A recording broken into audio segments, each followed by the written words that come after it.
Começa agora mais um podcast. Megafone. Dando voz à sua voz. Apresentação: Luciano e Matheus. Megafone. Que legal.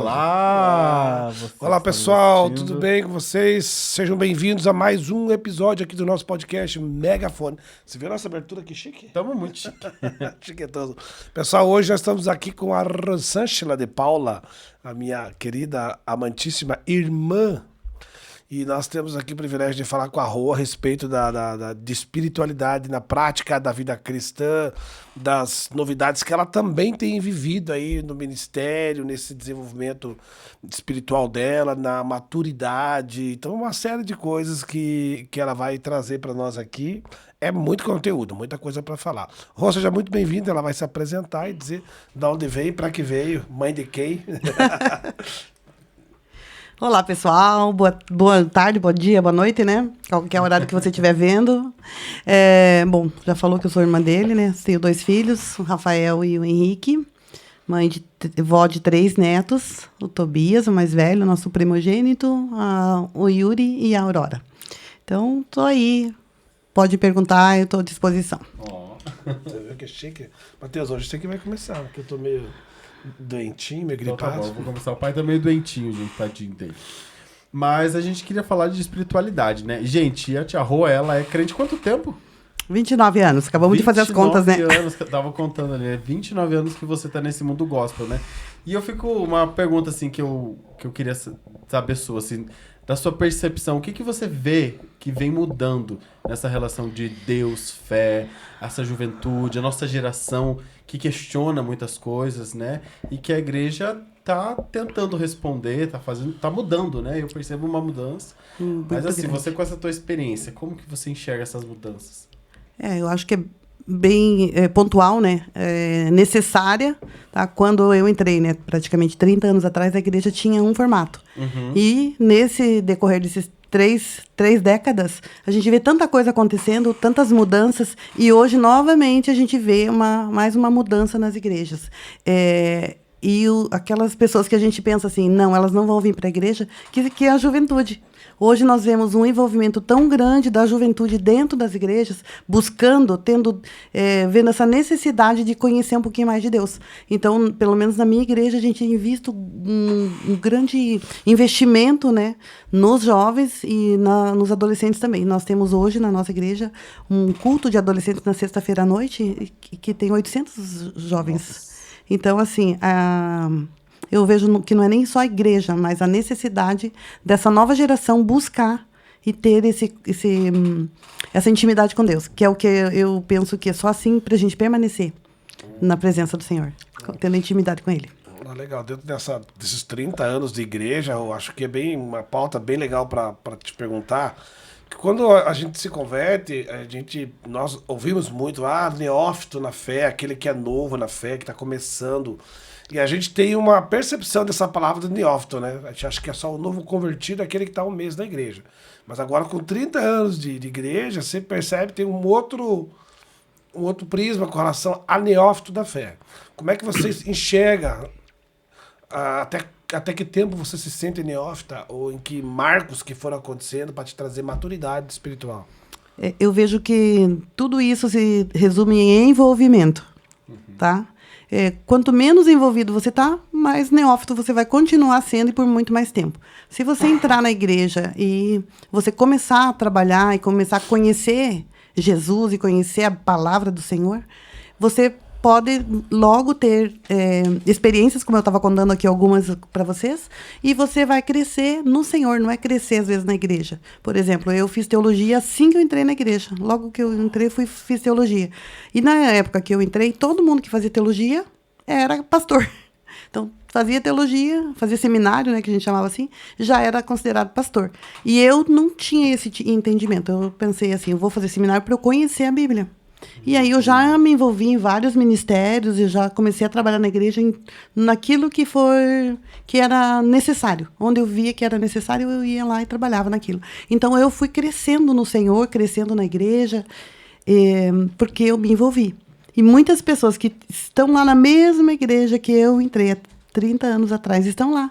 vão lá, vão no domingo no culto, lê, né, diz elas que lê a Bíblia, mas eu acho que mais ouve alguém ler, né, para elas. Então, continuam lá, neófitas, lá há 30 anos na igreja. Então, esse neófito que está há 30 anos na igreja, ele se faz neófito por não se envolver... Por falta de envolvimento. Por não buscar um aprofundamento, uma aproximação com Deus. Com Deus, e aí acaba exatamente. não se revelando. Uma coisa que eu acho bem legal também é quando a gente observa a igreja e percebe que as pessoas elas têm comportamentos dentro da igreja. Aqui a gente está com o Matheus, formando psicólogo. Ele está contando os dias ali. Nossa, gente. Ele está naquela ansiedade da reta final. De quantos dias Falta Falta um mês, basicamente. Falta um mêsinho aí pro bichinho se formar e aí nessa parte da psicologia. Então, um dos nossos pontos aqui é falar sobre desenvolvimento humano, no nosso projeto aqui do podcast. E aí eu percebo, né, com o tempo que tive na igreja, pastoreando à frente do ministério, o quanto as pessoas elas estão emocionalmente adoecidas. Exatamente. E o quanto isso atrapalha na maturidade espiritual. E de até se envolver, né? Até se Uma pessoa envolver. doente não vai, né? E como elas se comportam como consequência das suas demandas emocionais. Por exemplo, a pessoa tem lá uns traços de narcisismo, não sei nem como é que dá pra dizer isso, né? Porque ela não é bem narcisista, é traço, né? Traços. Pronto, tem psicólogo aqui pra fazer os ajustes. Tô de olho nele. A pessoa tá lá com traços de narcisista, ela tá lá com traços de baixa autoestima, o que mais me ajuda, enfim. De depressão, de qualquer adoecimento. Isso. Né? Aí ela tem, por exemplo, o narcisista, ele quer buscar um púlpito, quer buscar um altar, porque ele tem esse traço. Que é uma característica que precisa de um tratamento. Que a Bíblia vai dar essa resposta, mas as ferramentas da psicologia, do desenvolvimento humano, elas vão fazer com que isso aconteça. Porque às vezes, que experiência nossa, né? Hora que passa, hora que liberta, o demônio sai. Como é que você enxerga essa questão do comportamento humano e da espiritualidade? Na verdade, as pessoas, quando vêm para a igreja, vamos dizer assim, a gente ouve muito isso, né? Venha para a igreja que o teu problema será resolvido. Né? E isso não é uma verdade. Porque, na verdade, tudo depende de uma decisão sua. Hoje você pode decidir o que você vai fazer na sua vida, hoje. E o que importa ontem ou amanhã não importa. O que importa é hoje. Se nós estivermos dispostos, disponíveis para ter uma nova vida, e é isso que o Senhor Jesus tem para nós. A nova vida que Ele tem para nós é escolha hoje, escolha. Né? Por exemplo, né, eu sempre falava antes disso assim, Deus dá um presente para nós hoje. Hoje é o quê? É o presente. O presente é uma coisa que você pode decidir o que fazer. No amanhã você não pode fazer nada porque você não sabe nem se vai estar viva. Opa! E ontem também nós não podemos mudar nada. Nós não podemos mudar o nosso ontem. Então, eu digo para a pessoa assim, faça uma escolha. E a outra coisa que eu sempre falo também esteja pronto para dar. Porque que Jesus fala assim, ele busca pessoas que sejam gratas. Como Jesus, quando ele multiplicou o pão e os peixinhos, ele não falou assim, Senhor, eu tenho 5.000 pessoas para alimentar, o que eu faço agora? Ele não perguntou isso, ou não ficou chorando lá, se ajoelhou e falou, Senhor, Pai, né, eu preciso alimentar. Não, ele simplesmente levantou e agradeceu. Falou, Senhor, eu te dou graças. Então, quantas vezes a gente tem coisas na nossa vida que a gente não dá atenção? A gente dá atenção para aquilo que a gente não tem e deixa o que a gente tem sem a devida atenção. Então, quando nós precisamos mudar esse nosso foco. O foco das pessoas que estão na igreja é, tá bom, eu vou lá na igreja que eu vou ouvir uma palavra e o pastor vai orar por mim e a vida vai mudar. Não vai mudar. Como na minha vida, nunca eu dependi de pessoas. Eu dependi da minha intimidade, do que Deus falava para mim. Me conte uma coisa que... Tem sempre umas treta que a gente faz aqui, né? Uma característica que Deus tratou em você, que era um comportamento humano, sei lá... Mas tinha uma coisa... Não, Vai falar então. É que você estava falando sobre essa questão que eu achei muito importante, de que não é só você ir numa igreja, né? E que as pessoas buscam a igreja, por exemplo, para resolver os problemas, como você falou, né? Assim como terapia. Uma pessoa que não se identifica com o meio religioso, ela vai buscar outros meios para se desenvolver, para ter ferramentas para lidar com a vida, para ter propósito e sentido, né? Eu acho que tem várias formas de fazer isso. Mas todas elas exigem esse mesmo princípio que você está aplicando.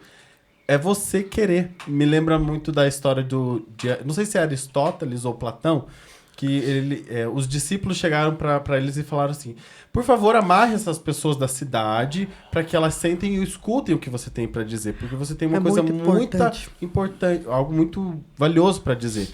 E ele falou assim: você já viu alguma parteira dar luz a uma mulher que não está grávida? Olha que profundo isso, né? Tem como alguém se desenvolver como ser humano, se tornar um cristão, enfim, se tornar aquilo que se espera, sem engravidar de si, que é o que a gente usa muito aqui, né? Sem se enganjar nesse processo de se tornar mesmo, de chegar. Então, é individual, né? Na igreja tem essa fala que a salvação é individual. E na psicologia a gente acredita que é você que se cura. É você que se ouve, é você que se compreende, é você que dá nome às suas dores, aos seus problemas. Não é de fora. O psicólogo ele pode emprestar palavras ali pra você sozinho, criar a sua forma, né? E a gente tava falando isso também sobre criar forma de espiritualidade, que às vezes a igreja apresenta um modelo básico ali, que é um pouco estruturado, mas que Deus nos dá liberdade pra gente pintar e bordar em cima disso, né? Da nossa forma, com a nossa conexão com Deus.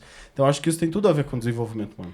Na verdade, assim, a igreja tem que ter um formato para ela alcançar as pessoas, tá? E a pessoa só vai numa igreja onde ela encontra a tribo dela, né? Nós precisamos, esse é um desejo, é uma necessidade humana fazer parte de uma tribo, né? De um corpo, fazer parte de alguém que se identifica, né? A gente fala muito do rapport no coach, né? E é isso aí, se você encontrar alguma coisa que te identifica com aquele povo, você vai ficar ali ou não, né? Eu tenho uma experiência de uma pessoa que eu tô cuidando agora. Ela chegou muito doente. Ela tinha síndrome de tudo quanto é coisa que você pode imaginar. Ela tinha medo de o telefone tocar, do celular não atendia. Então, ela tinha vários tipos de coisas assim. Ela entrou na igreja, chegou lá, tipo assim, um pó, vamos dizer assim, né? E aí eu falei para ela: você vai chegar e você vai trabalhar em tal departamento. Aí as pessoas da igreja que estavam ali próximas de mim falaram: meu Deus, ela não pode, ela está muito doente, ela não tem como trabalhar agora. Ela vai começar a descobrir coisas na igreja que ela não vai gostar. Eu fiquei pensando, eu falei: se ela, do jeito que ela tá, ela voltar para casa dela, na casa dela tá pior do que aqui, né? E na igreja ela vai se sentir útil. De alguma maneira ela vai ser útil. E aí... E se sentir pertencente. Pertencente. Né?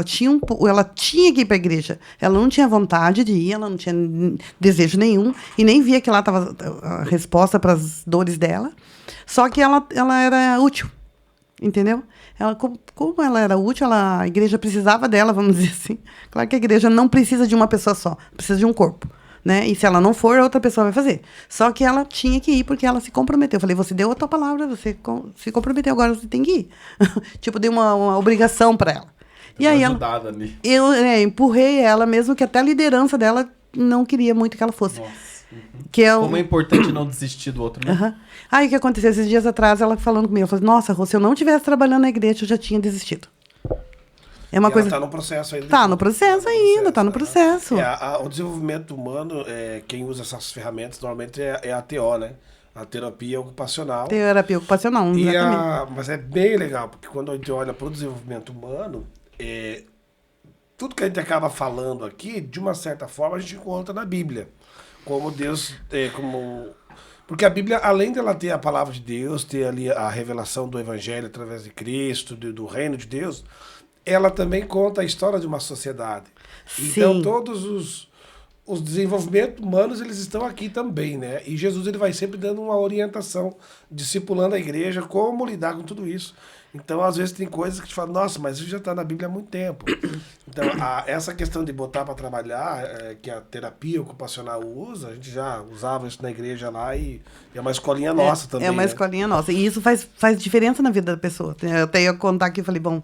Aí outro dia ela foi na igreja, né, de manhã lá, tem que estar bem mais cedo do que o normal, e ela chegou com o carro dela lá, bem velhinho, e o carro furou o pneu. Aí quando ela foi sair, meio-dia, o carro tava com o pneu furado. Ela falou assim: poxa, vim na igreja, vim trabalhar para Jesus, né? E aí o pneu, eu falei assim, ela está, isso pode acontecer com qualquer pessoa, né? E aí ela estava dentro da igreja, falei: que bom que você estava na igreja. Aí todo mundo se moveu lá, resolveram o problema do pneu dela. Falei: então, se você estivesse em outro lugar, você não teria esse tipo de ajuda, né? Então, a gente vê como essa terapia ocupacional, que nem dá para fazer lá isso, mas esse envolvimento, esse pertencimento faz diferença na vida das pessoas. O servir, né? O servir, como tem feito na minha vida. Então, quantas situações que eu tive que enfrentar nesses 30 anos, que eu pensava assim, não tenho mais nada, ninguém me ama, ninguém me quer, o que eu vou fazer agora da minha vida? Eu já errei muito, né? Não sou tão fácil assim, tenho minha personalidade colérica. Então, assim, nem todo mundo gosta de estar perto de coléricos. E eu vejo como eu fui tratada e a minha personalidade foi mudando por causa desse tempo que eu tive com Jesus, eu tive com as pessoas. E eu fui obrigada, né, quase que obrigada a mudar a minha maneira de tratar as pessoas para que eu pudesse me sentir melhor. Aí volto naquela pergunta que eu fui interrompido aqui, por certa pessoa. Que é justamente. Ele fala pra eu tocar e ficar se metendo. É que eu falei pro Matheus, hoje você toca aí que eu tô meio doentinho, então eu vou devagar. Mas ele levou a sério e eu não me aguento, né, Ládio? Eu não me aguento e começo a me intrometer, né? Vai lá, então. Tá bom, a pergunta que eu quero fazer. É essa parte que você falou a respeito de tive que mudar, ou as mudanças que você percebe que você passou nesse autodesenvolvimento. Uma pessoa mais dominante ou mais colérica, ela tem uma tendência de responder às suas dores com mais rigidez, né? É um comportamento normal, comum, né? Natural, né? E aí dentro desse... E que gera mais rigidez nas pessoas. Mais afastamento das pessoas. Conta pra nós aí uma situação bem pontual que você... Testemunho teu de mudança de comportamento, de coisas que Deus te tornou a mulher mais bem resolvida consigo mesmo. Então, na verdade, a gente aqui, né, nós nascemos no meio cristão numa igreja. Né, fazem 7 anos que a gente mudou de igreja. Tá? Então, na minha igreja que eu ia anteriormente, eu era conhecida como um tipo de pessoa. E hoje, na minha igreja, se vocês falarem lá que eu era aquela mulher lá, não vou acreditar em vocês. Porque hoje eu sou uma mulher diferente. Eu sou, né, por mais que não apareça, eu sou uma pessoa muito mais calma. Eu sou amorosa. As pessoas têm prazer em estar na minha presença. E na outra igreja, quando eu entrei na igreja, eu sempre fui muito exigente comigo mesma. E como eu era exigente comigo, eu fazia o mesmo com as outras pessoas. Então, se a pessoa fazia qualquer coisa que não... Chegava atrasado no culto, eu ficava muito louca da vida, ficava muito brava. Não tem horário. Se for no teu trabalho, você não chega no horário, por que na igreja você tem que chegar atrasada? Né? Outra coisa também que eu não gostava de pregar, ou ensinar a palavra para adulto. Porque criança, você ensina e a criança vai aprendendo. E eu pensava, meu Deus, meu irmão, pastor, ele prega todo domingo a mesma coisa e a pessoa está lá há 30 anos e não entende, não muda de vida. Então, eu ficava muito doida da vida. Assim, ele tá lá há muito mais tempo que eu, não aprendeu ainda. E daí, isso me deixava muito chateada. E hoje eu penso assim, né? Cada um tem o seu tempo. Na Bíblia já diz, né, que tem vários tipos de terra. E depende de onde a semente vai cair, ela vai dar frutos ou não.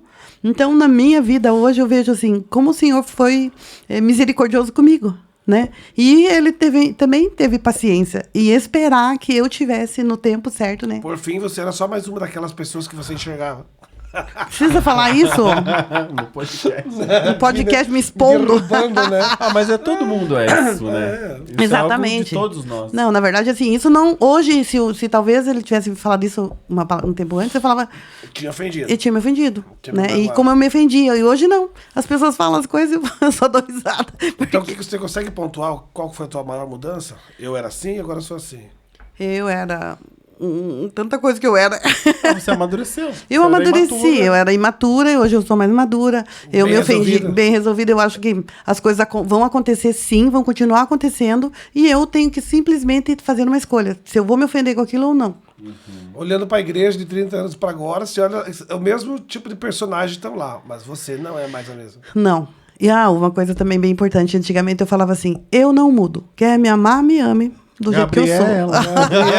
Eu vi alguém falar sobre Gabriela outro dia e eu fiquei dando risada, né? Já fui Gabriela. Eu já fui Gabriela. Então, e as pessoas normalmente que estão na igreja, ou as pessoas que a gente conhece, pensam assim, eu sou assim. O que você quer, espera de mim? Espera de mim que eu mude por quê? Quem me fez foi Deus. Me ame ou me odeie. O problema é teu com Deus. Vá se acertar com Deus. E eu usei esse tipo de vá se falar com Deus algumas vezes. Vá falar com Deus. Não gosto do jeito... o teu comportamento. Para justificar aquilo que eu estou fazendo. Que hoje eu vejo, né? Que não era bem assim que Jesus queria que eu fizesse, né? Tem um livro que fala o que Jesus faria se tivesse no meu... Seus passos, né? Em seus passos, que faria Jesus. Então, se Jesus estivesse aqui, será que ele ia tratar aquela pessoa dessa maneira? Não, né? Então, hoje eu vejo como eu posso dizer que hoje eu estou um pouco mais parecida com Jesus. Bem, que crente que ela tá. Tô bem crente. Sabe o que é legal? O que a gente tem trazido aqui no nosso podcast a respeito de desenvolvimento humano, que até com uma visão, cosmovisão bíblica, de que o que a gente fala do povo que está dentro da igreja, ele não está dentro da igreja, ele é assim. A sociedade contemporânea, ela está adoecida emocionalmente, ou poderíamos dizer que hoje existem mais ferramentas até para identificar o comportamento que é desorientado. Tem novas doenças emocionais, Sim. porque da nossa geração para trás a gente não tinha muito o que pensar. Você tem que ganhar dinheiro para comer. Você tinha que dar um jeito de ter uma boa carreira para não passar fome. Você tinha que dar um jeito de comprar uma casa. Então a gente ia na base da tabela da pirâmide de Maslow, que é suprir as necessidades. Hoje essa nova geração não conhece isso. Não conhece isso. Não porque conhece a necessidade básica ela já é suprida. Mas eles têm outras demandas que talvez não tem como dizer quem é pior, quem é melhor, porque são demandas, né? Demandas é demanda. Que é lidar com a frustração, lidar com as demandas comportamentais do dia de Que é hoje. mais difícil ainda deles se acharem, na verdade. Isso. O que o nosso pai, né? Nosso pai, que é o mesmo pai que nos ensinou, né? Que a gente tinha que ter uma profissão, tinha que estudar. O meu pai sempre falava assim, eu vou te dar estudo porque isso ninguém toma de você. Então, dê valor. Observe o que eu estou te fazendo. Eu estou fazendo uma grande coisa que ele não teve. Meu pai, acho que estudou até a 4ª série. Ele sabia ler e escrever, ele escreveu o meu nome, que eu sou filha dele, errado. Ele escreveu meu nome com Z, eu falava, meu Deus. Rosângela com Z, meu nome é com S. E aí, então, eu falava assim, imagina, meu pai escreve meu nome errado. E ele não aprendeu isso. Só que ele dava muito valor para a escola, para ensino. E aí, né, ele não conseguiu formar nenhum filho, mas nós conseguimos nos formar. Depois de adulto, a gente acabou se formando. Largou no caminho, né? Mas ele ensinou, ele mostrou o caminho. E ele sempre, as nossas necessidades básicas, ele sempre supriu. Então, a minha história, eu sempre falo assim, meu testemunho, não é aquele testemunho que, eu passei fome, fui morar na rua, eu fui violentada, não sei. Não, meu testemunho é nada disso. Eu tive uma família estruturada, minha mãe morreu, eu tinha 17 anos, então eu era bem jovem ainda, e eu tinha um monte de irmão, né, só 9. Então, é isso aí o meu testemunho. E só que eu sempre falava assim, a minha mãe me ensinou a ter caráter, né? E isso que me fez chegar até aqui. Eu sempre pensei, vamos continuar, então, com aquilo que eu aprendi quando eu era criança. Ter caráter, falar a verdade, ser verdadeira, fazer o meu melhor. E isso acabou me fazendo cobrar também dos meus irmãos, cobrar das pessoas. Então, eu aprendi isso e isso eu coloquei em prática na minha vida. Tá? Então, eu cuidei para que isso fosse uma verdade. E no meio desse caminho, quando a minha mãe, né, era viva, ela sempre buscava uma fé mais forte do que uma fé católica só, que era domingo de manhã levantar e ir para a igreja. Ela achava que tinha algo mais. A minha mãe já buscava isso. E o meu pai nos ensinava. De manhã, você levanta cedo, domingo de manhã, e vai para a igreja. Então, não importa que igreja né? Não importa que igreja que a gente fosse... Ele não ia, mas ele te mandava ir. Ele não ia, mas fazia a gente ir. Tanto que um dos nossos irmãos tinha uma igreja de crente próxima da casa dele, ele não sabia onde era a igreja católica, ele subiu o morro e lá ficou. Que é onde a igreja que a gente acabou se convertendo, né? Mudando toda a nossa história nessa igreja. E aí Deus, né, nos uniu nessa igreja e outras coisas aconteceram lá. Então ele foi buscar uma igreja. E aí nessa busca, eu fui encontrada pelo Senhor, porque a gente diz assim que quem nos encontra, quem não é o Senhor. É Ele que tem um tempo certo para nós estarmos na presença dEle. Eu só fui para a igreja quando eu tinha 30 anos. A gente tem uma fala aqui, né, que eu estava comentando, dessa cosmovisão bíblica, e um dos nossos caminhos que a gente está seguindo aqui é de falar dessa cosmovisão bíblica, que é de tirar a igreja de dentro da instituição e contemplar a igreja na sociedade, de como ela como elas estão ligadas, né? Perfeito. E saindo daquela visão do ermitão, de que a igreja está destituída da sociedade, né? E que a santidade se pratica dentro da igreja e não na sociedade. Quanto, na verdade, tem que ser... Ao contrário. Ao contrário, a gente tem que espelhar a santidade no meio da sociedade. E aí a gente vem falando aqui de desenvolvimento humano, que é a parte que o Mateus bate forte aqui, e eu trago a parte da espiritualidade, a gente acaba dialogando aqui. Então a gente tem conversado muito sobre algumas cadeiras. A cadeira, por exemplo, da psicologia, o quanto ela contribui para o desenvolvimento e cura emocional, o coach na alta performance, a psicanálise que vai lá visitar os recônditos dos calabouços das emoções, né? E a gente quer trazer aqui num outro episódio o Ronaldo lá que vai falar sobre cura e libertação. Como é que você falou que ele é especialista em demônio? E a nossa conversa aqui hoje sobre espiritualidade, sobre essa questão do espiritual dentro da igreja, porque a igreja ela tem que ter um relacionamento vertical da igreja para com Deus, mas ela tem uma tendência humana de ter um relacionamento mais horizontal, mais entre uma igreja que acaba virando mais um clubinho, né, vamos dizer assim. E essa parte do sobrenatural, da espiritualidade, aí eu quero puxar o gancho aqui pra gente falar sobre a escola do alto, sobre a escola Betel, que é a escola que você tá se formando, tá aí bebendo alucinadamente, embriagada. Tô embriagada, graças a Deus. É um novo tempo, né? Faz 3 anos agora que eu tô nessa escola que é Bethel. É uma escola que fica na Califórnia, em Redding. É uma cidadezinha do tamanho de um ovo, que nem a... Eu fui agora pra Califórnia e eu passei pela imigração e eu falei, vou pra Redding. Aí eles falaram, hã? Quem é? Quem? Onde? Não parece que eles não conheciam o nome da cidade. É uma cidade muito pequena, que fica na Califórnia, próxima de São Francisco. E lá a igreja acontece coisas sobrenaturais, que a escola é uma escola do sobrenatural.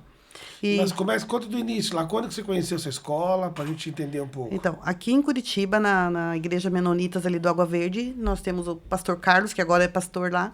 Ele instituiu ali uma escola que chama Escola do Alto. E ele começou a dar umas aulas pra gente de profecia, de cura. E aí, falei, da onde que surgiu isso, né? Aí o que eles começam assim, ó, Jesus disse, antes dele morrer, ele falou assim, olha, eu vou para o Pai, mas...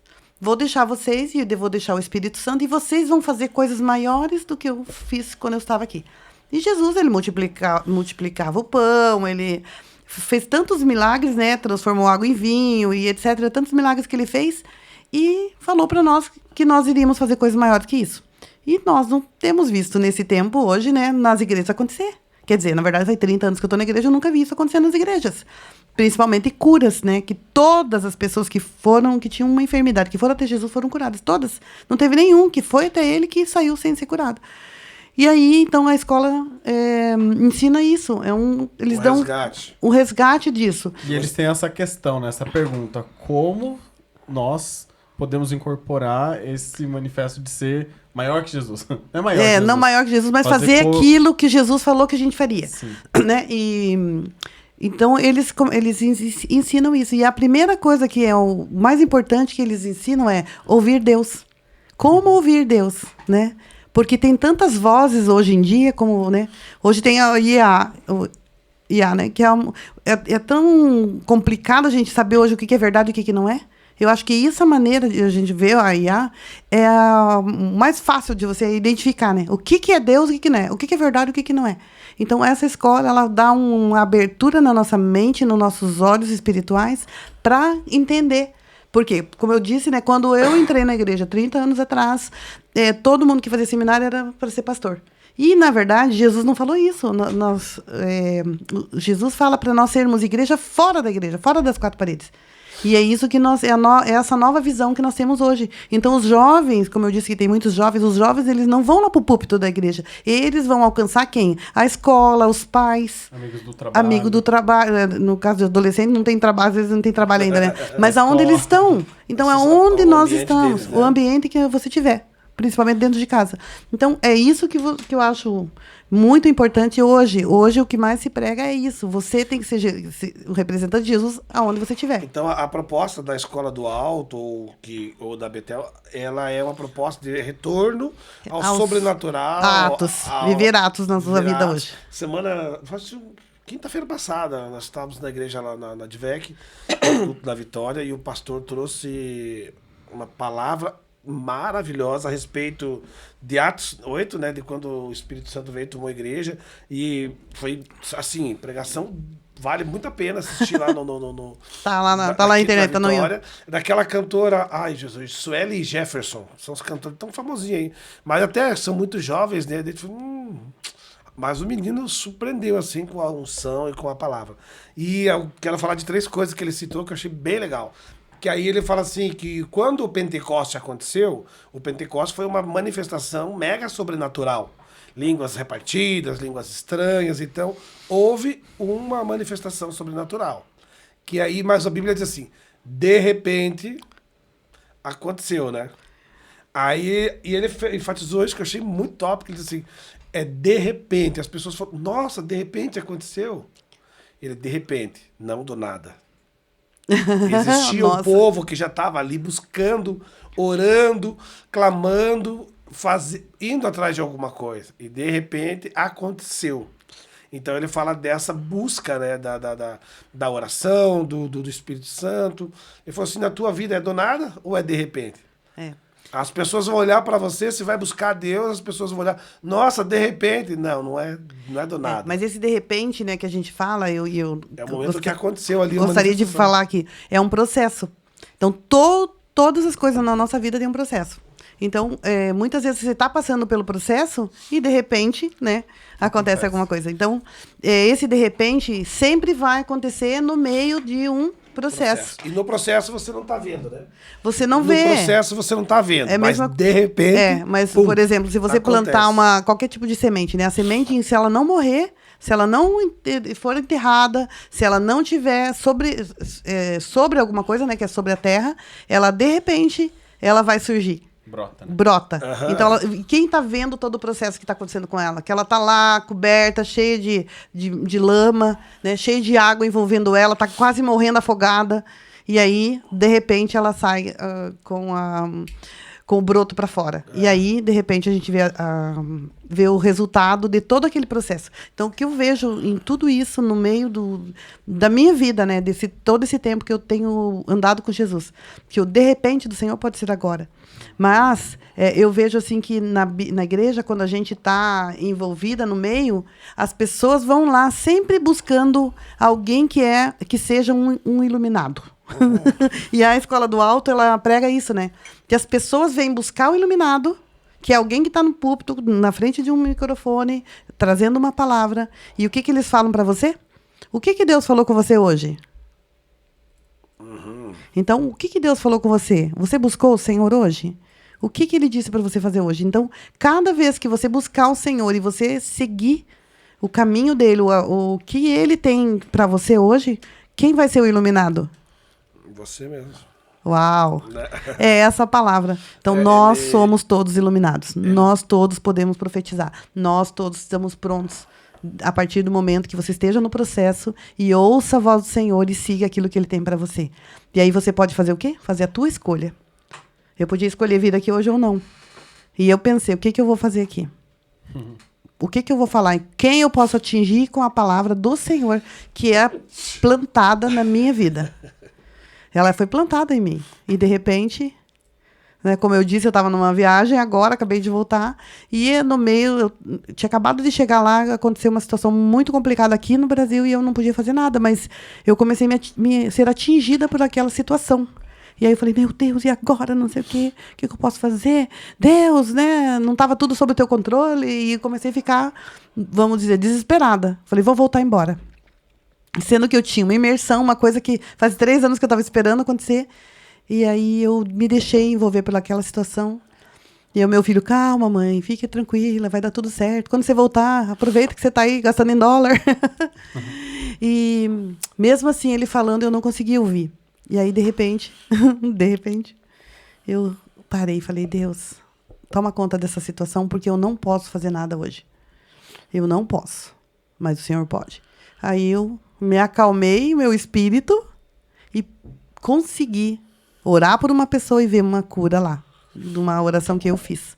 Então, eu sou um instrumento do Senhor. Eu sou aquela que o Senhor chamou para fazer hoje essa obra. Eu não vou salvar o mundo, mas eu vou salvar o mundo de uma pessoa, né? E aí, no final, ela falou, Rô, muito obrigada pela tua oração, minhas costas parou de doer. E ela falou, eu tô com dor nas costas. E na hora veio assim na minha mente, a coluna dela tá desalinhada. Ela tava com dor nas costas, mas eu falei, a tua coluna tá desalinhada, e eu orei, e a coluna dela foi alinhada, e ela foi curada. E depois fazer uma quiropraxia lá. Não. Eu simplesmente fiz uma oração. Quiropraxia do espiritual. Espiritual.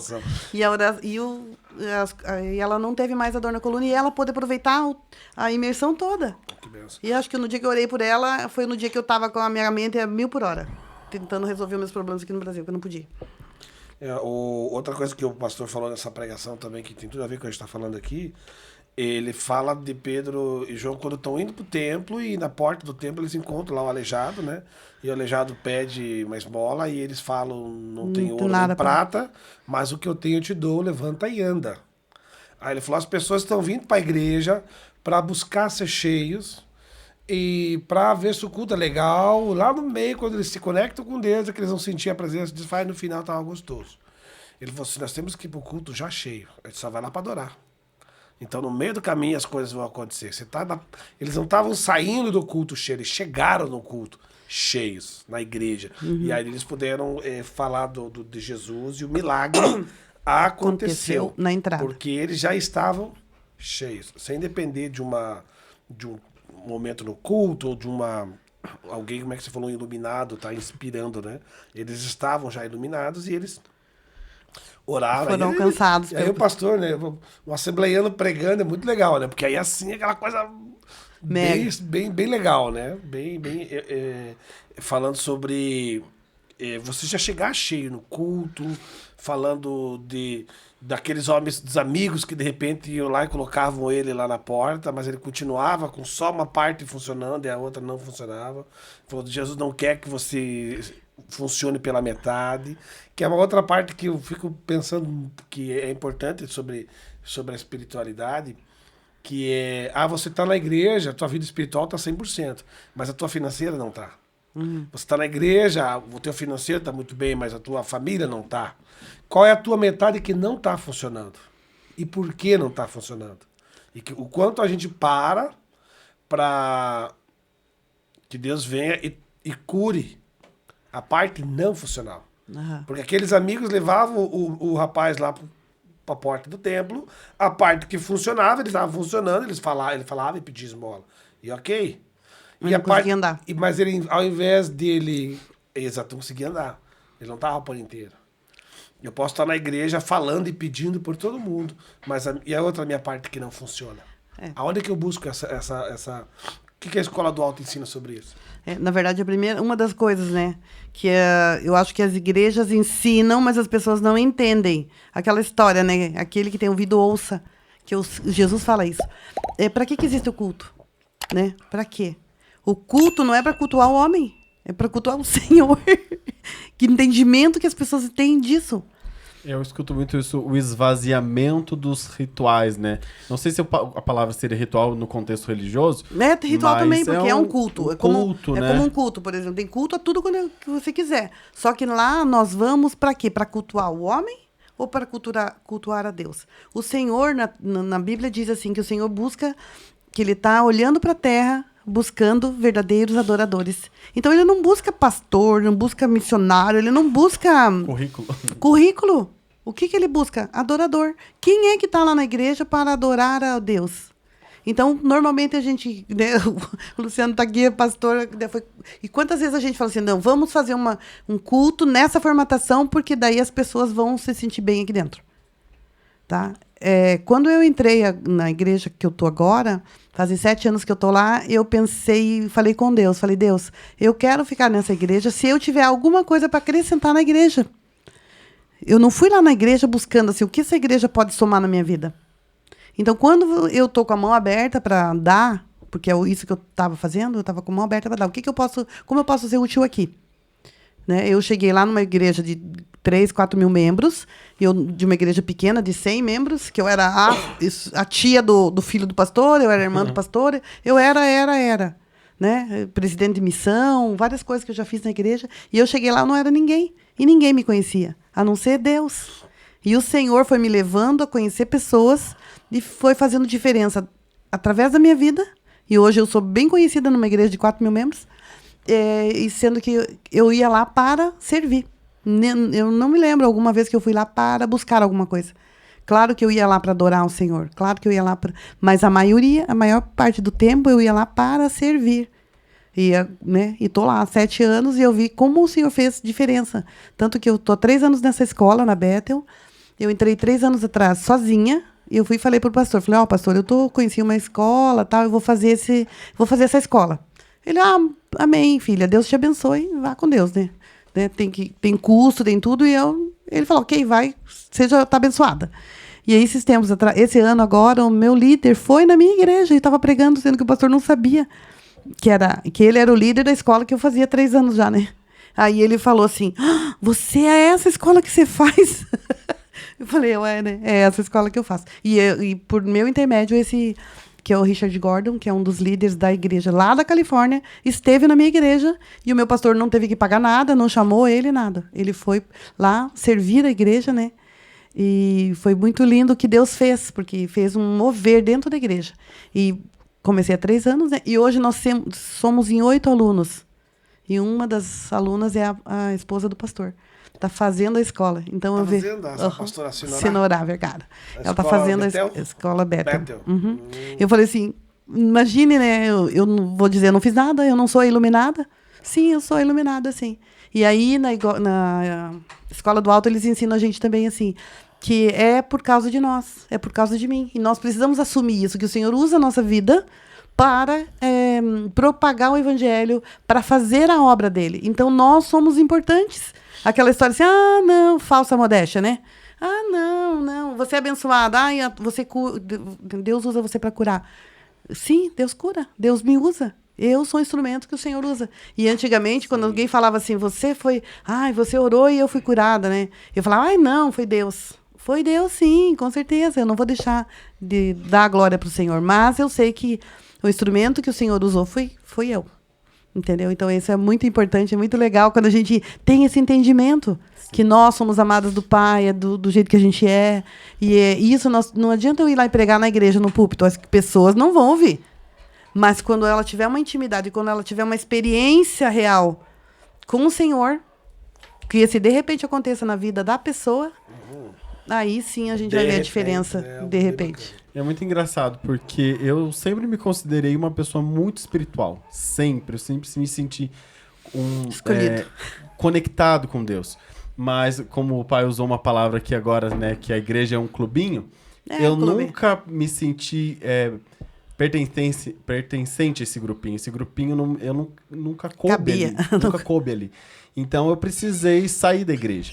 Só que isso me colocou num conflito muito interessante. Porque, sendo uma pessoa com muita espiritualidade, aonde eu vou expressar, então? Agora que eu tinha até agora toda a estrutura para expressar a minha espiritualidade, agora eu não tenho mais nada. Meu Deus. O que eu faço? E aí isso me fez virar os olhos para Deus de fato. O Deus que os meus olhos enxergam. O Deus que faz sentido para mim. O Deus que mas realmente não no busca. sentido egoísta, né? Criando uma nova religião. Não. A minha forma de me conectar e ser usado por Deus. E é muito estranho falar isso, né? De que eu me sinto usado por Deus na psicologia. Porque psicologia é ciência, né? E Deus é religião. E o pessoal diz que essas coisas não se misturam, né? Mas eu sinto na prática. Não é algo que eu posso teoretizar, né? Criar um livro, escrever sobre isso. Mas nem é algo... pretendo, né? Nem pretendo. Talvez eu pretenda, não sei. Sim, você não sabe o que Deus vai fazer. como O que eu Deus sei vai é te usar. que hoje, o que eu faço, o que eu vivo, eu presencio, sim, milagres quando eu tô atendendo. Eu já tô atendendo ali no último período da faculdade, né? E aí a gente passa ali 5 anos estudando sobre raiz da depressão, como que cura isso, quais são as ferramentas, qual que é a postura do psicólogo, dá ou não dá conselho, dá ou não dá orientação, sabe? A gente fica muito tempo pensando sobre isso. E aí, quando você simplesmente senta ali com a sua bagagem de estudo, mas aberto a ser usado por Deus, ou a deixar fluir. Deixa fluir. É a única coisa que você tem que fazer é deixar fluir. E é muito interessante, porque às vezes o mínimo que a gente faz provoca um milagre mais bonito que você percebe. Eu presenciei, assim, numa paciente minha, que eu fiquei assim... Eu tô com ela já há uns 10 meses, mas lá no 5º mês, eu percebi que ela curou da depressão.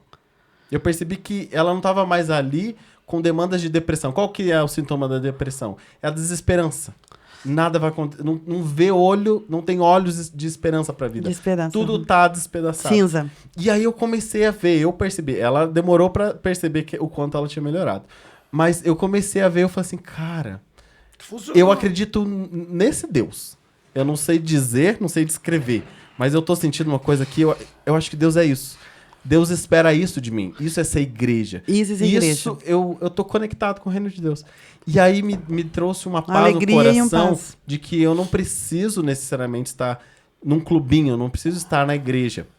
Qual é a falta que eu sinto hoje? De pessoas com esse mesmo entendimento para mim compartilhar, né? Só que aqui o podcast tá nascendo para isso, né? A gente Esse não aqui. troca Não, isso mas sempre, a né? gente troca isso, mas só Mas o que eu acho muito bonito de te ouvir falando sobre a sua história é de que espiritualidade é que nem autoconhecimento, você constrói sozinho, da sua forma, é digital, não tem espiritualidade igual. não é o IA, mas é o digital, né?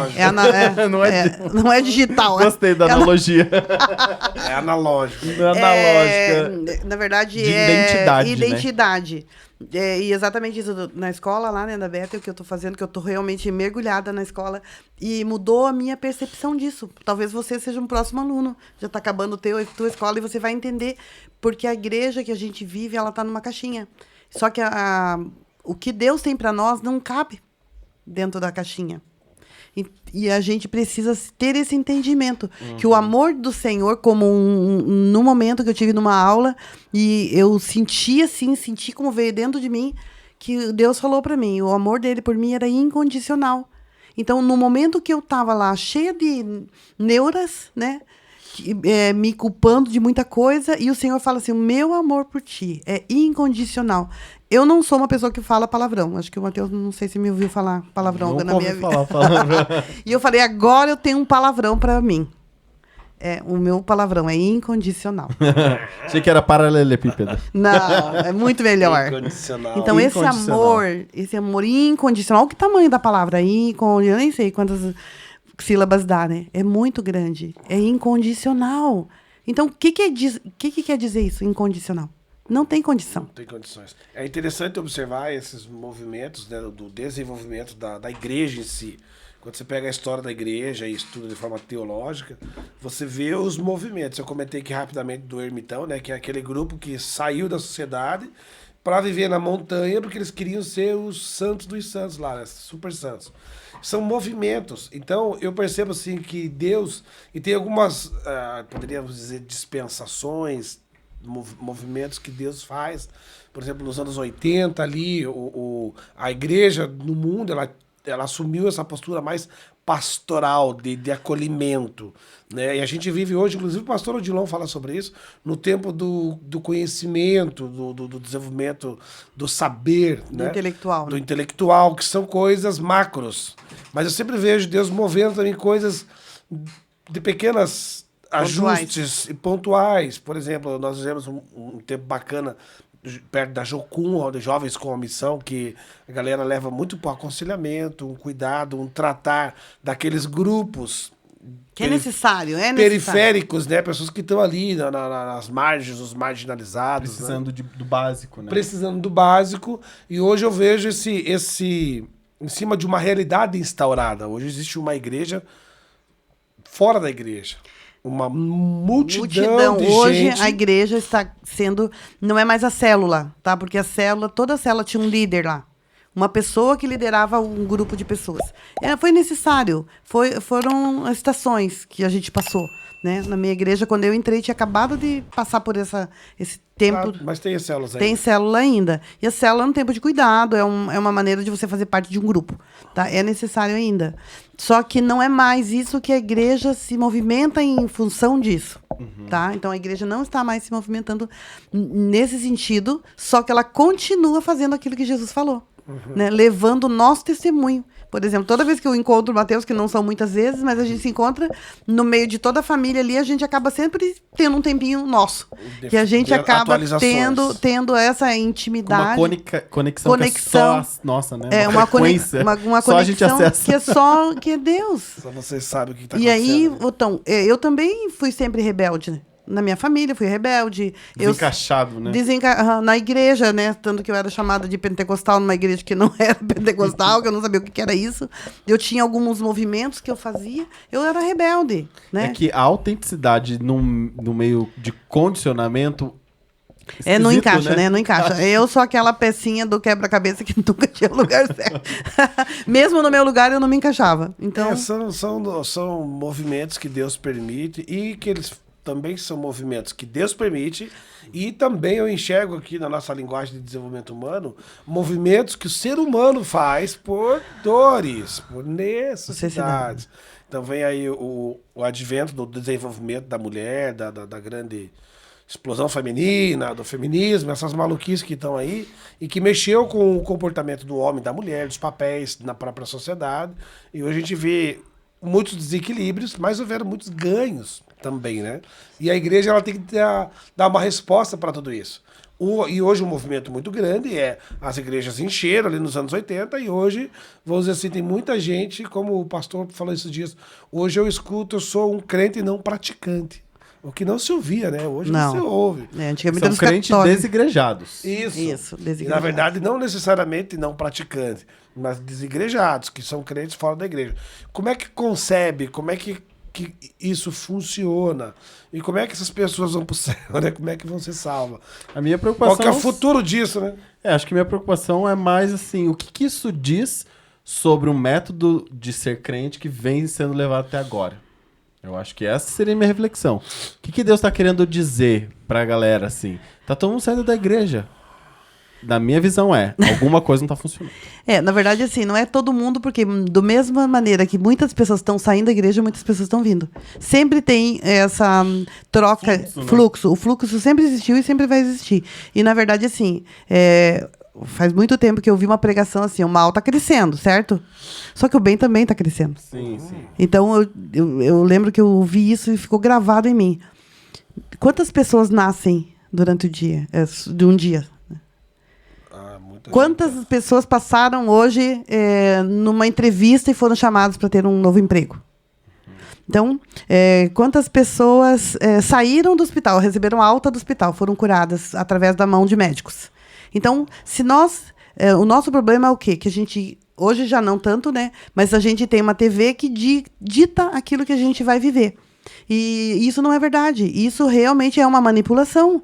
Tá? Porque se você... E eu sou a do positivo. Então, para mim, sempre tem algo positivo. Mesmo que furou o pneu do meu carro, eu tenho alguma coisa positiva nisso. Então, graças a Deus, não furou, não tem nada com isso. Mas sempre tem algo bom para você tomar de qualquer situação que você vai enfrentar. Um aprendizado, né? Que seja aprendizado, mas sempre tem um lado bom. Então, o mundo... Ele está girando e Deus tem um propósito para todas as coisas. Primeiro, ele criou o propósito, depois criou o ser humano. Tá? Então, nós precisamos ficar atentos a isso. Sim. Se nós ficarmos atentos todo mundo está saindo da igreja. Não. Muita gente, essa semana agora, tinham várias pessoas que foi a primeira vez que foram na igreja. Não, interessante, mas quando eu digo isso, eu quero dizer que o propósito que Deus estabelece não está necessariamente grudado na instituição da igreja. Sim, mas a instituição da igreja ela é falha como todas as instituições, sim, certo? Isso, na verdade, nós vivemos isso, né? A escola é uma instituição para mim. Falo, meu Deus, a escola está falida hoje. Só que a escola, né, começou numa igreja. A igreja começou as escolas ensinando a palavra. E só que agora, porque a instituição escola está falida, nós não podemos mais mandar nossos filhos para a escola? Não, né? A gente precisa fazer o quê? Aproveitar, ver qual é o lado bom, aquilo que dá para aproveitar, e o restante você precisa, você fazer a tua parte, você confiar em Deus, você ensinar, como eu disse, né, que a minha mãe ensinou o caráter. E eu guardei isso para mim. Então, nesse sentido, nós precisamos estar atentos, né? O que a gente pode achar de bom. Como na palavra do Senhor diz que a misericórdia do Senhor se renova a cada manhã. Então, toda manhã nós podemos hoje. O que nós vamos fazer hoje? Hoje, o que dá para a gente viver o hoje? Não dá para pensar, como eu disse, né, mais uma vez, não dá para só pensar no ontem. Fiz tantas coisas erradas e amanhã também, não depende de mim. Essas mudanças do contexto social e da própria igreja, elas são orgânicas, elas estão acontecendo. Semana passada, no dia dessa pregação que eu comentei aqui, na quinta-feira, 102 pessoas vieram aceitar Jesus no altar. Uau, 102. 102. É muita gente. Eu estou lá participando da igreja do ministério do UNA, que é uma nova aliança. Não tinha equipe para atender, porque a gente leva lá, vem aqui no cantinho que a gente vai fazer um cadastrinho. Sim, lá também tem.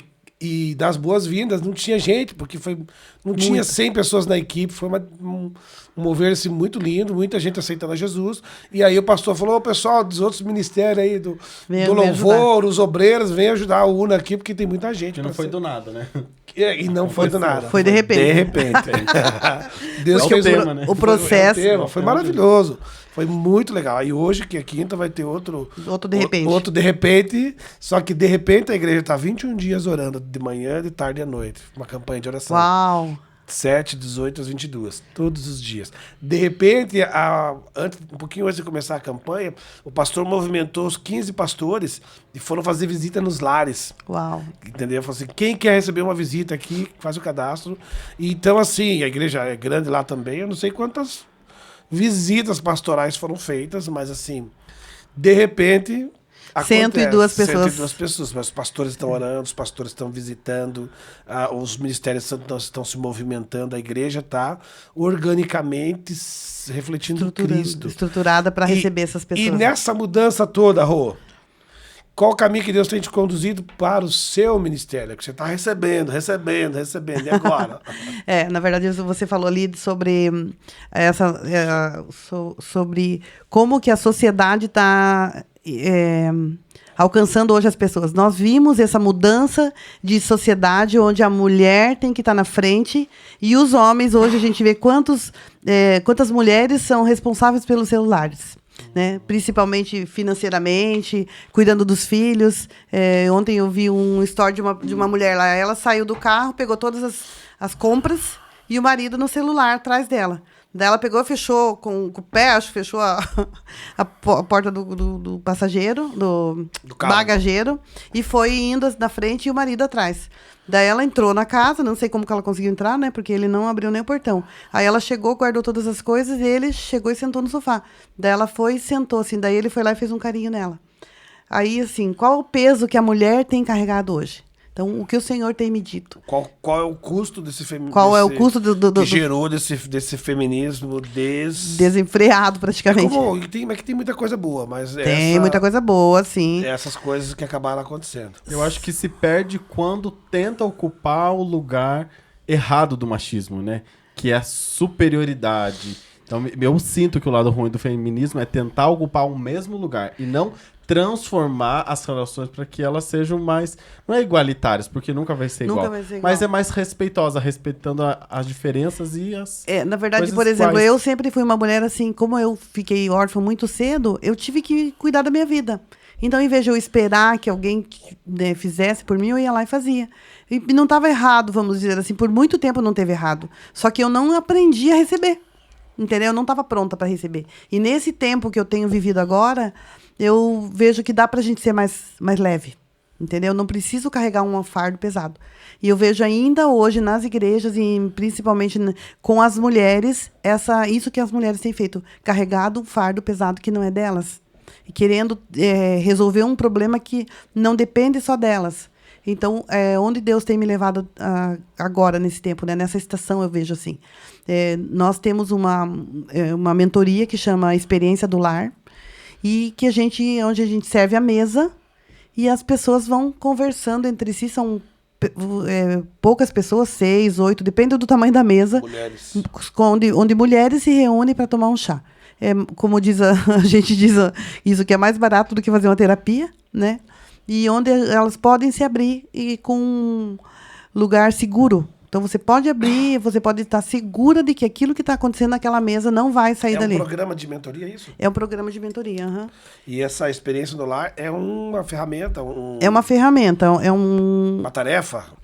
não é uma tarefa, são 6 aulas, tá? 6 encontros que a gente reúne com as mulheres para fazer esse tipo de mentoria. É um espaço para diálogo.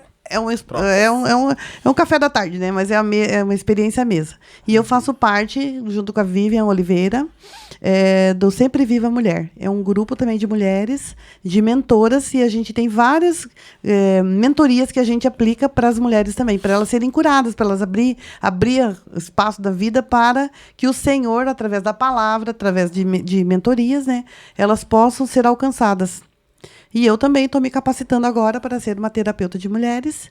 E aí, nisso tudo, para quê? Para que a gente possa mostrar quem elas são, quem a mulher é no Senhor. Que ela realmente é uma mulher, que Deus sonhou com elas, que elas não são erro. E a gente vai ministrando no coração delas até que elas possam multiplicar isso. A gente vê com esse advento das mulheres, que a mulher de uma geração para trás, ela chegou muito traumatizada por ser extremamente subjugada, né? E ela não tem espaço, não tem valor. Hoje, quais são as dores da mulher moderna? Eu acho que a dor das mulheres hoje é o contrário, né? Primeiro elas são subjugadas, hoje elas são sobrecarregadas. Então, a maioria das mulheres é sobrecarregadas, não consegue sentir que elas têm valor, são desvalorizadas, porque elas não conseguem achar o valor nelas mesmas. Então, uma palavra só, eu sempre falo que muitas vezes a gente fala tanta palavra de bênção e de positiva para uma pessoa, e de uma só palavra, a pessoa guarda aquela e começa a fazer, cultivar aquela semente do mal, né? E é isso que as pessoas, as mulheres, eu vejo que elas estão guardando palavras negativas que foram lançadas na vida delas, sem receber todas as outras palavras positivas. Entendeu? Então, eu acho que é isso. Sobrecarregada é a dor da mulher hoje. A mulher está sobrecarregada. Isso. Emocionalmente também. Totalmente, principalmente emocionalmente, porque quando você cura uma mulher no emocional dela, ela vai ser uma mulher que vai edificar a sua casa, tá? Porque se você não está curada, se você tem um problema emocional lá, uma raiz de amargura, tá? Amargurada por qualquer motivo, a mulher que está amargurada, ela vai fazer isso na sua casa. A sua casa não vai ser um lugar de alegria, de paz, de amor, e é o contrário daquilo que Deus tem falado a respeito dela, né? Então, o ponto de partida aí é resgatar a identidade da mulher. Identidade da mulher. A identidade, as emoções. Que aí você falou que a escola da Bethel, ela trabalha muito, inicialmente... Com a identidade. Com a identidade. Mas essa identidade que é trabalhada na escola Bethel, ela é uma identidade, assim, da mulher como um ser social também, ou só mais na área espiritual? Na verdade, é uma identidade completa. Tá? Quando Jesus nos chama para sermos filhas dele, ele não tirou nós do mundo. Então, nós precisamos... essa identidade de filha é completa. Tanto que o que eles pregam lá, que não tem uma pessoa iluminada. Todas somos iluminados. Então, a mulher também, né? E aí, a partir disso, ela vai brilhar a sua luz dentro de onde ela estiver. Então, a estação que está vivendo hoje é terapeuta de mulheres. Uau! Terapeuta de mulheres. Terapeuta de mulheres. E se alguma mulher que vai estar assistindo aqui o nosso podcast deseja ser mentoriada por você, como é que ela faz? Entre em contato comigo, tenho meu Instagram, né, que hoje tá bombando, como diz Matheus. Tá bombando. Tá hypado. Tá hypado, então pode entrar em contato no meu direct, pode pegar meu telefone. Você já está atendendo, já tô pode atendendo. atender. E se também a pessoa quiser ter essa experiência do lar, que a experiência do lar, pelo que eu entendi, é um programa para mulheres, para tratar esse alinhamento de resgate da identidade feminina. Isso. E que é um programa de 6 encontros. 6 encontros, Que exatamente. bacana. E a pessoa vai, eu quero. Ela te manda mensagem, Manda quero mensagem, participar. a gente vai marcar, são 6 encontros, a gente... Um grupo de quantas pessoas? Um grupo de 8 pessoas somente. Ah, Então é um pequeno grupo. Um grupo de fechado. 8 mulheres que fazem 6 encontros e esse é o programa. Tem um custo, como é que Tem funciona? custo. Tem que comprar um livro. Eu não trouxe o livro, mas é um livro, né? Ela tem na internet, a experiência do lar. Aí eu passo todas as orientações. E tem um custo também para participar do café. Ah, que é um bacana. Café. À tarde aí tem vários horários, à tarde e à noite. Tá? E a gente vai marcar esse encontro. Tá aberto, então, essa tá questão? Aberto. Sempre tem vaga, sempre tem turmas. Sempre tem turmas sendo iniciadas. Começando. Uhum. E aí Como tem é um programa formatura. relativamente curto, 6 semanas? 6. Uhum. 6 semanas é relativamente curto e dá para acontecer muitos simultaneamente, né? Então, se alguém quiser participar de um desses, é só te chamar. Só entrar em contato. Aí. Eu posso, né? Acho que o Luciano coloca aqui meu celular. Vai ter o celular, vai ter as redes sociais, tem na descrição do nosso episódio, da nossa terapeuta, Isso. Rosângela de Paula. A Rosângela de Paula. Ah, que benção, Rô. Então, você está fazendo agora a formação de terapeuta para agregar, porque você já é formada em teologia, você já é formada, está se formando na Bethel. Bethel. Você já fez que mais escola? Escola de missões. Escola de missões, já fiz viagem missionária, na igreja eu era... Graduada em finanças. Isso, tem uma empresa, né, que trabalha com finanças, a gente é correspondente da Caixa, libera crédito aí para quem quiser comprar o seu imóvel, ainda estou trabalhando, ainda não dá para deixar tudo isso de lado, né, mas é disso que a gente sobrevive, né, primeiro da empresa e depois dessa parte espiritual que enche mais o meu coração, né. Entendi. Então, nessa questão da mentoria de mulheres, você está avançando, fazendo mais treinamentos, a gente nunca para de aprender, né? Eu sou uma pessoa que gosto de estar sempre aprendendo. Então, eu fiz 60 anos ano passado, vou fazer 61 já esse ano. E estou ainda aí, estudando, que faz parte da minha vida, né? Sempre tá me aprimorando. Matheus, essa parte da terapia para mulheres, quanto como psicólogo, como é que você enxerga esse grupo de terapia que acontece? Ele é benéfico, ele funciona? Grupo terapêutico funciona muito bem. O CAPS usa, né, para tratar grupos com dependência química. Então, grupos com demandas similares, né? Uhum. Isso ajuda muito. Por exemplo, uma pessoa que está em situação de rua, normalmente ela não é vista como ser humano. Ela as pessoas não olham, né? são muito marginalizadas. Ninguém olha direito, ninguém se preocupa como um ser humano. Quando ele se reúne com pessoas numa situação muito parecida com a dele, ele sente que ele pode falar, ele sente que ele tem espaço, ele sente que... Não tá sozinho. Que não é tão ruim assim a situação dele. Tem pessoas que compartilham da mesma coisa. E isso fortalece o indivíduo para ele se engajar dentro dele mesmo, né? Então, por exemplo, grupo de mulheres com questões parecidas, né? O fato de ser mulher hoje na sociedade como ela é algo incomum, né? De como lidar com esses avanços, como lidar com o empoderamento feminino, como lidar com os espaços que estão as oportunidades também, né? Porque a mulher está ocupando espaço.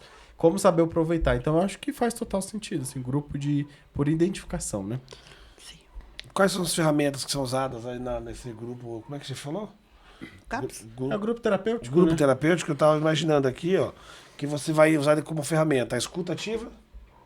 O que mais? Eu coloquei aqui a terapia ocupacional, porque de repente nesses pequenos grupos lá, o fato de você montar uma mesa, de você preparar um bolo para levar, isso também é uma forma de terapia ocupacional? É uma coisa que é o que mais funciona em qualquer tipo de terapia, seja ela individual ou em grupo, e que a gente na psicanálise vai chamar de associação livre, que é a pessoa que precisa de ajuda, mentorado, coaching, a pessoa que está passando, ela que traz o tema do dia. Então, vem delas o conteúdo. Vou falar sobre uma coisa específica? Não precisa necessariamente, porque dependendo da demanda da pessoa. O nosso inconsciente vai conduzindo o nosso discurso para aquilo que a gente quer resposta. Então, eu acho que a melhor ferramenta é deixar a pessoa falar e ali você pincela o importante. Isso quando é um atendimento, né? Quando é uma mentoria, daí não é bem o caso, porque nós, como uma mentora, como uma mentoria que eu estou te oferecendo, eu tenho um caminho a seguir para alcançar os objetivos que eu pretendo. Método. É um método. Sim. Então, a gente tem as ferramentas, aquilo que eu vou usar, né? E uma das coisas que a gente mais faz lá é a ativação. Então, eu vou ativar você em certa área. Tá? Por exemplo, ouvir Deus, que a gente estava falando lá antes. Eu vou te ativar em ouvir Deus. Como você faz para ouvir? Entendeu? Eu vou te dar as ferramentas que eu tenho para isso acontecer. Porque eu estou te oferecendo uma mentoria. Então, eu sou aquela que vou te orientar para que você alcance. Que você não sabe ainda que você precisa disso. Entendeu? Por isso que a mentoria é um pouco diferente da Entendi. terapia, né? De um atendimento. Você vai oferecer uma estrutura base para a pessoa eu crescer, já né? tenho Isso no grupo lá da experiência da da experiência mesa. do lar. E como terapeuta. Daí Como terapeuta é completamente diferente, por quê? Porque daí depende da demanda do paciente, Da pessoa. da pessoa. O que, Yes. que ela tem, qual que é a necessidade dela hoje? Por exemplo, da menina lá que eu estava falando, ela tinha medo, ela tinha síndrome do pânico, né? Então ela tinha medo de eu tocar o celular. Por quê? Ela tinha um fundamento, por que ela tinha medo? Né? Porque a mãe dela, ela falava com a mãe dela todo dia, e um dia lá ela não atendeu a mãe dela, e o que aconteceu? Bem naquele dia a mãe dela faleceu. Aí ela pensou, meu Deus, se tocar o telefone, alguém morreu. Então ela ficou com aquilo lá, ela ficou presa lá naquele dia que a mãe dela faleceu. Então, tive que tirá-la daquele lugar, né? Com paciência, com uma terapia mesmo, né? Ela teve que enfrentar aquilo. Eu falei, o telefone não foi feito só para dar notícia ruim, né? Então, tem tanta notícia boa que acontece, você recebe pelo telefone também. Então, o fato, né, gente, que hoje se tem muitas demandas emocionais do desenvolvimento humano, mas também se tem muitas ferramentas. A gente tem muito acesso. A gente está falando aqui de um programa que está ao alcance das tuas mãos dentro da igreja. O Matheus comentou do CAPS, que é um programa do próprio governo para atender essas demandas todas. Então, busquem, você que está nos ouvindo aí, assistindo, sente como aquele aleijado na porta da igreja lá, né, que está funcionando só pela metade, a metade da tua vida não está funcionando. Existe uma resposta que ela é espiritual, como o Pedro e João fala, levanta e anda, mas ela tem essa resposta que ela é espiritual também através das terapias, através do atendimento, é Deus agindo na sociedade. Essa é a minha leitura nessa cosmovisão bíblica, de que Deus está usando o homem, a própria sociedade, para promover essa cura, que a promessa de Jesus é ter vida e vida em abundância. Então, para que você tenha uma vida completa, que não seja pela metade, uma vida abundante, próspera, hoje, na parte emocional, na parte de desenvolvimento humano, na verdade é o princípio de tudo, né? Se você se torna uma pessoa bem resolvida, uma pessoa curada, aí que você vai ter condições de experimentar uma vida abundante em todas as outras áreas. Porque elas vão ser consequências, né, de uma pessoa bem resolvida, bem curada, fisicamente, emocionalmente e com uma postura espiritual, né? Então, nessas cadeiras aí do ser humano, desse sistêmico humano, a espiritualidade, a vida com Deus, essa identidade espiritual de experimentar o sobrenatural, de experimentar a cura e a libertação, como nós vamos falar com o Ronaldo.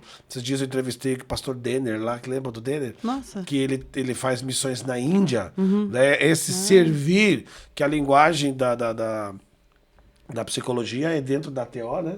Quando você está servindo alguém, está fazendo uma doação. Então, esses desdobramentos. Resumindo, quer ser curado, está se sentindo, está vivendo pela metade, cola em mim que é sucesso. Chama o Matheus, a Tia Rô aqui para fazer terapia com mulheres. O Matheus já está atendendo, né, como terapeuta, se formando aí, já vai começar a atender como psicólogo também. E nós estamos aí à disposição para ajudá-los e somá-los. Considerações finais? Eu acho que o que fica desse episódio é que a espiritualidade, né? Eu entendi isso, que a espiritualidade, ela é a base dessa sensação de felicidade que a gente tem na vida. Porque ela está muito relacionada a propósito, a você se tornar para depois oferecer e mostrar o caminho para outra pessoa. Então acho que faz total sentido falar de espiritualidade prática, né? Não só na teoria. Como viver isso. Ou engessada, né? Ou engessada, né? Então acho que espero que você tenha se inspirado, enganjar no seu alto processo de conhecimento e de identidade espiritual. Eu gostei desse termo, identidade espiritual. E é bacana o que a gente falou aqui de engessar. A igreja, ela, quanto mais ela cresce, e aí a gente está falando da igreja como instituição, quando uma denominação começa a crescer muito, mas também a gente pode falar da igreja no Brasil, por exemplo, que passa de 30%, 40% de evangélicos, ela tem uma tendência de engessar, de se engessar, de ficar muito formatada, né? E o processo de desengessamento cristão, ele é um processo dolorido, né? Porque você vai ter que desconstruir uma ferramenta que ela era boa, ela era válida, ela existiu uma estação, ela serviu com excelência, mas agora você precisa desconstruir, desengessar. A igreja, por exemplo, a igreja Shalom, lá, que era totalmente em células, ela desengessou das células, né? Hoje ela flui mais nos departamentos, né? Uma igreja que é engessada em usos e costumes, precisa, a ADVEC, ela é totalmente desengessada de usos e costumes. Coisas que tiveram... Na Assembleia de Deus não é assim, né? Na Não. tua é desengessada. Desengessada completamente. Então, essa é um grande desafio para um pastor, para um líder de uma denominação, teologicamente manter a igreja saudável, né? No seu viver, na sua rotina, desengessar aquilo que está começando aí já curou, tira o gesso para ver se anda, né? Viu quanta coisa boa que dá para pensar, né? Para a igreja poder caminhar e crescer, né? É um grande desafio. Ser contemporâneo nas demandas. Não ser contemporâneo para ser famosinho, andar hypado, mas ser contemporâneo com as dores, com o desdobramento da sociedade, né? Com o desdobramento do ser humano. Pra acompanhar as necessidades. Para Né? atender, acompanhar as necessidades do ser humano, que é o alvo. E cumprir o objetivo da igreja na Terra, né? Porque esse é o alvo de Cristo, é o coração humano. Tiarô, suas últimas considerações? Eu vejo que a gente tem que estar aberto para o novo de Deus. E tem muito, né? O Senhor, Ele tem novo para você hoje. Então, a tua vida foi até aqui de uma maneira. Mas o processo que você está passando é processo. O de repente do Senhor pode ser hoje. Então, nós precisamos vendo que ela pegou de repente acreditar pra ela. nisso. Mas, na verdade, o que você falou no de repente, mas eu também já vivo isso. Eu já sei que esse de repente acontece. E no teu de repente eu coloquei o processo. Né? Porque o processo todo que a gente tem passado é que faz eu ser quem eu sou hoje. Sim. É o E mais importante. E o que eu digo, né? Você não é a mesma pessoa de ontem. Então, isso você tem que ter essa consciência. Que você, sim, precisa ser ensinável e mudar a tua atitude. Se até que tem coisas que tá te prendendo num passado que não é aquela história que o Senhor escreveu para você, pare e pense. Eu tinha uma fala que eu falava, eu sou assim, Gabriela, né? Eu sou assim, não vou mudar. Só que depois eu descobri que hoje eu tenho 60 anos, ontem não tinha. Hoje eu tenho 3 netos, eu não tinha. Então, hoje eu sou uma mulher muito melhor que eu era. E se for para eu assumir que eu sou melhor, eu posso mudar. Eu posso assumir essa nova mulher que eu sou hoje. E essa vivência, isso tudo que eu tenho passado, eu realmente aprendi nessa escola, que me moldou em 3 anos, que 30 anos não fizeram toda essa diferença. E eu posso hoje dizer, eu posso melhorar. E amanhã eu vou estar melhor que hoje. Né? Hoje é o meu primeiro podcast. Ah, que legal. Primeiro Então, de muitos, amanhã né? eu já vou dizer, hoje eu já passei por um podcast. Eu já fiz isso, entendeu? E eu estou passando uma mudança muito grande na minha vida hoje. Né? E eu tenho crescido com isso. Eu tenho estado perto dos meus netos e isso tem me deixado muito mais sensível às situações que eu tenho enfrentado. Que valor que isso tem, né? Que valor que isso tem. Minha neta é bem parecida comigo. Ela é muito temperamental. Ela é geniosa, né? Falei, eu ontem. E eu viajei agora, fiquei 20 dias fora. E aí eles foram me buscar no aeroporto e me abraçaram assim. Falei, meu Deus. E Que ela, gostoso. quando ela olha para a porta do meu quarto e não me vê, né? Ela vai lá ver se eu tô lá. E quando ela me vê, ela me dá aquele abraço assim que eu falei, meu Deus. Eles são muito carinhosos, né? Eles são muito carinhosos, os 3 são carinhosos, mas ela não era. Ela mudou depois da minha viagem. Ela viu que talvez ela pudesse me perder. Olha que interessante. E que interessante, né? E ela não é mais a mesma, né? Não é mais a Quando mesma. a Rô foi, ela era uma. A Rô Nem voltou, ela que tá com já é 4, outra. 3 aninhos. Não, fez 2 anos dois. essa semana. Ela que fez 2 Já anos. tá nesse processo. Já tá no processo. Já tá no processo. E eu posso ver que o de repente dó. dela aconteceu. Ela, Aconteceu de repente pra... de repente, na vida da Aurora. O valor da presença de alguém, né? Que coisa mais linda. Que aprendizado. Lindo observar esse Crescimento tão rápido em 2 anos. desabrochar do ser humano, Em né? 20 dias. Gente, a conversa tá muito legal. E aqui a conversa de vida cristã, espiritualidade na prática, é pano pra manga, né? A gente passaria aqui horas e horas, mais de dia falando, que tem muita coisa para falar. Rô, muito obrigado por ter aceitado o convite, né? A gente vai... cresce muito quando a gente vai para pensar e discutir sobre os assuntos. Que Deus te abençoe, que seja assim próspera a sua nova estação de terapeuta de mulheres. Que Deus te use grandemente aí nesse projeto, no programa da experiência do lar, né? E obrigado por ter vindo aqui, né? E a vida começa aos 60. Vai mais aos 40. Gente, um grande abraço. Até o próximo episódio. Deus abençoe vocês aí. Obrigada. Valeu. Megafone. Dando voz à sua voz. Apresentação: Luciano e Matheus. Megafone.